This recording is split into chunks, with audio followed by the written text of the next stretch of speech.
Why does this episode feel so short? Seriously, I sat down, I got my cup of coffee, I was getting relaxed, I was like, yo, this is getting good, and then the ending credits started to roll, and I'm like, that's it? And I just was like, really? Really? It's already over, and it's just like, it sucks, man. It really does. Like, when you really are enjoying a good series, like a good anime, any show, honestly, doesn't even have to be correlated with, anime, just when you're really enjoying something, and it's just like, you're really getting into it, you're immersed in it, and it ends so quickly, you're like, really, now I gotta sit down and wait for the next episode. And what really sucks about this whole ordeal with 86 right now, though, is that next week's episode is actually going to be delayed again, and it's actually not fully because of production issues, it's more of like an event or something going on in Japan. I don't know the actual details, so don't quote me on exactly what it is, but the point is that it's not production issues why the next episode is, going to be delayed.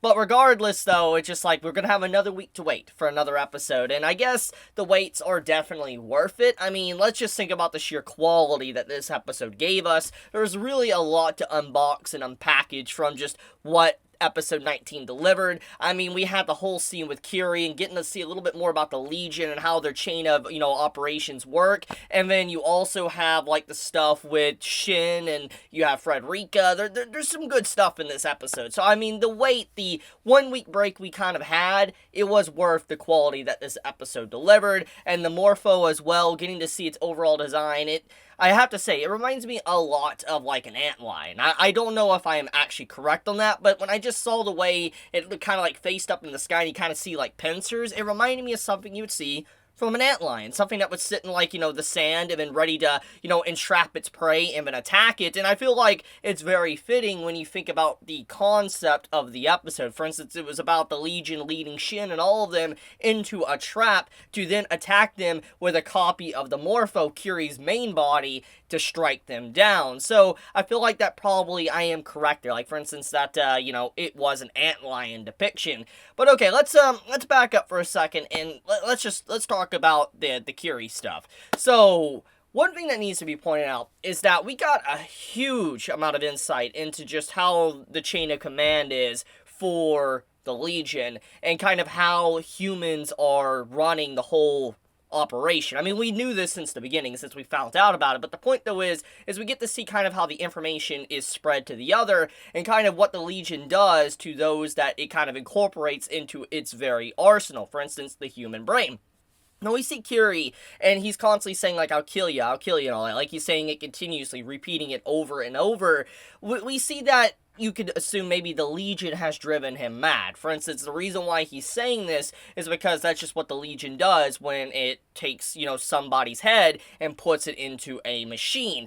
That's what you'd assume. But this episode paints a completely different picture, is that Curie his personality in general is like that, but soon as he started to go a little bit overboard, the main head honcho of the Legion had to shut that down and kind of shut down his entire personality, made him very robotic. And I think that is a very important moment to really depict that sometimes the Legion, it doesn't want people to act like that. The personality really can overthrow the chain of operations and go against what they want. And I feel like this is definitely hinting at something that's potentially going to happen in 86, to where the human brain, the psyche, the personality of the person that is deceased will somehow overthrow the Legion's main operation and actually cause some form of issues. It's clear as day that they have some form of fail-safe in place if, like, for instance, something like that happens. I mean, look what happened with Curie in the episode, but it does not change the fact, though, that we got to see a huge insight to Curie's real personality and then what the Legion wanted from him. For instance, him just to be cold and robotic like, and I think that's very, very important to see. So there is a lot of people maybe out there that are controlled by the Legion with their emotions just being thrown out that really is their true personality, and it isn't the Legion forcing them to actually act like that, which that's something I do want to talk about. So the Legion definitely is learning, and it definitely is becoming more and more intelligent as time goes on, and I mean, it makes sense, it's robots, but the whole Morpho construction, just the way it's constructed and what it was in general, is such an achievement of technology within this series that I can't help but be amazed by it. Because, I mean, for first things first, I mean, they literally had a trap set for Shin and his group. And they use the entire body just to lure them in and then strike at them and the fake body to be able to get rid of Shin and them instantly. And this kind of paints a very dark picture for the Legion. One thing is that they never really fully shut down. For instance, they never actually, shut down the Morpho. They could have attacked at any time. If they wanted to, they could have easily have gotten rid of all the other bases around with the Federacy, but they didn't. Which kind of showcases that they are doing things that are very unlike the Legion, which is why the human brain being incorporated into them is so important. They're able to have these tactics and strategies that are very human-like. For instance, leading in a very powerful group into a trap to be able to turn them against, their actual people they're working for. For instance, imagine if they would have been successful. Like, the Legion would have been successful, and it would have gotten Shin and his entire group's heads to put them in a robot. It would have basically meant that their strongest fighters, the Federacy's strongest fighters, would have been turned against them, and that's probably what was being done there. For instance, the whole setup was that they're like, hey, we want more stronger people to add into our arsenal, and so let's just lead them in. They'll obviously send us something really crazy to try to take us down. So I think that's very scary. We definitely got to see something that the Legion is, trying, and that it's very different from normal, because most of the time when we've seen the Legion in action, they mostly send their units to just fight. For instance, they just send them in like cannon fodder to just get mowed down, and that's about it. I mean, they are definitely outnumbering their enemy, but it doesn't change the fact that their tactics are very basic and simplistic. So when you see what happened in this episode, it used the numbers of the Legion on top of strategy that humans would use to their advantage, and that is scary. So I feel like the way this is going, it's only a matter of time until, like, all the major groups, for instance, the Federacy and all that, just fall. Because the Legion really have learned so much now that I just don't think normal tactics are going to work anymore. You really got to be planning like you're fighting a human opponent. But it doesn't just stop there, though. We need to also talk about the stuff with Shin and just how he really is being driven insane.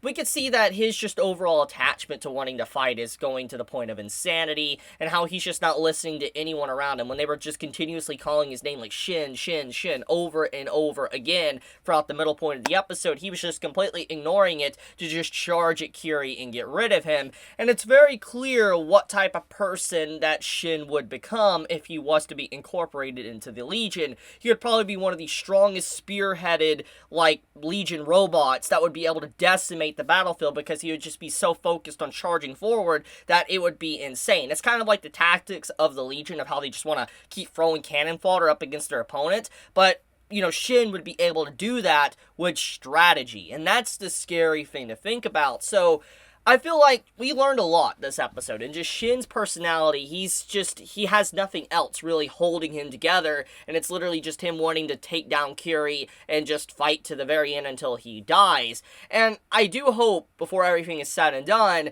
something unexpected happens, and maybe Lena appears and kind of snaps him out of it, because I feel like that's probably going to happen. I mean, we don't really know what happened to, the Republic.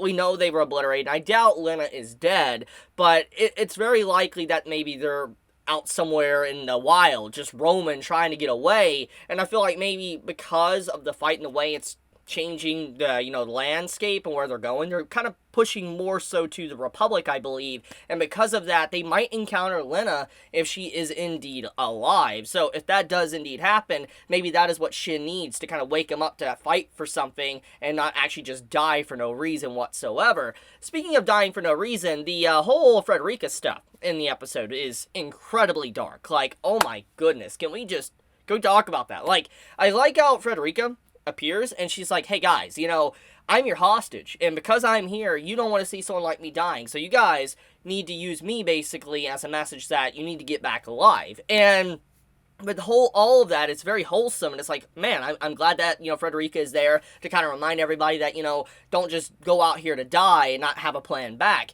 And as soon as she says that, Shin just counters her, like, here, he hands her one of his, I guess, favorite mementos that he uses all the time against people that he needs to put down instead of them getting controlled by the Legion. He's like, here, if things get really bad, you can take the turn for the worst, you know how to use it, do it. And I'm just like, Holy crap. Like, what a dark way to really twist the entire conversation. And I'm just like, Shin, it's not right. I mean, I know you need to think of the worst that could happen, but still, it wasn't the time for that. And it's just like, yeah, Shin, he needs someone to really snap him out of it. And the only person I can see that could snap him out of it would be someone like Lena. But that's about it, though, when it comes to this episode. It's really interesting, and I can't wait to see what's going to happen next. We had a lot of beautiful art, good character expressions. It's a good episode overall. I cannot wait to see what happens next. So let me know your thoughts in the comments below. If you enjoy my content, please subscribe. It helps me out a lot. And if you want to, get notified for whenever I upload a video, please click that bell icon down below. And with that, guys, Chibi out.